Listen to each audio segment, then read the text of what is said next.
Para entender um pouco mais o resultado desse IDEB, eu converso com a presidente executiva do grupo Todos pela Educação, a Priscila Cruz. Priscila, mais uma vez, muito obrigado. É sempre bom ter você aqui no nosso CNN Prime Time, especialmente para explicar esses dados do IDEB. E é claro que eu começo perguntando a sua avaliação em relação a esses resultados.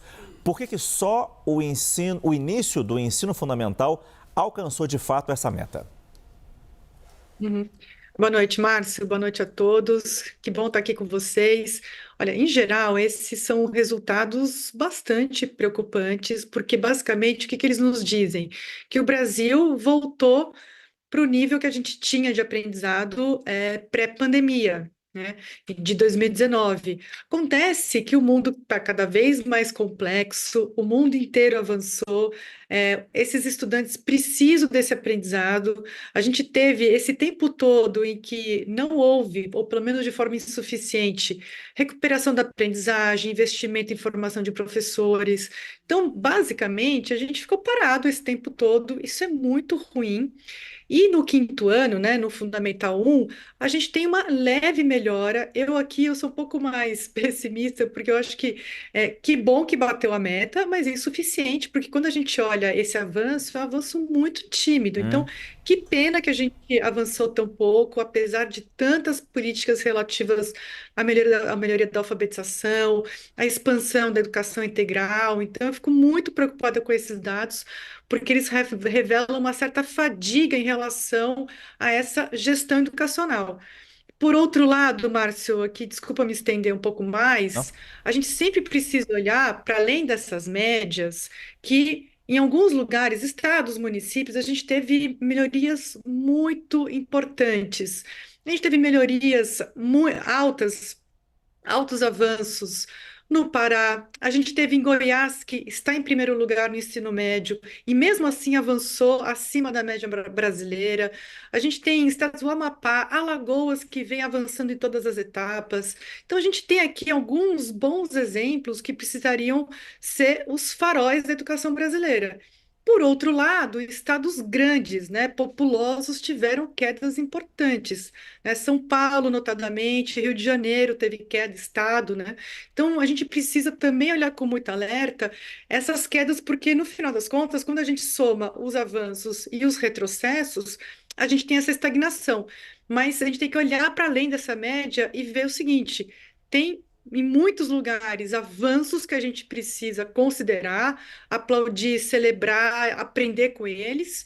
E acender um alerta em relação a esses retrocessos, que isso sim me preocupa bastante, que em educação a gente não poderia ter retrocesso de forma alguma. E como a gente consegue fazer com que esses estados que cresceram mais, as experiências adotadas nesses estados, se repetissem nos estados e municípios onde o crescimento foi menor? Existem receitas diferentes ou é uma grande receita apenas? Uhum. Olha, não, a gente tem que olhar para as evidências. Então, por isso que é importante estudar a política educacional, extrair dos bons exemplos quais são os fatores que explicam o seu sucesso, porque não é a história, né? A gente pode contar várias historinhas, Hum? mas o que realmente explica o sucesso de alguns lugares? E a gente tem histórico em relação a isso, sabe, Márcio? Por exemplo, toda a política de alfabetização do Brasil é muito inspirada no Ceará.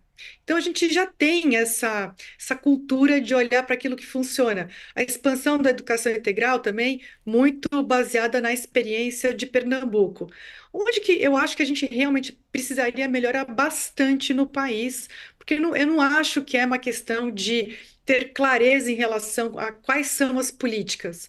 O que a gente precisa é melhorar muito a implementação dessas políticas, porque, infelizmente, a gente tem em muitas redes uma dificuldade na implementação, fazer com que aquela política que está decidida, definida, então houve a tomada de decisão em relação àquela política específica, mas transformar essa formulação, essa decisão em uma prática que vá resultar em melhores resultados, em melhor aprendizagem para os alunos. Então, essa passagem da formulação para a implementação que a gente ainda precisa melhorar muito no nosso país.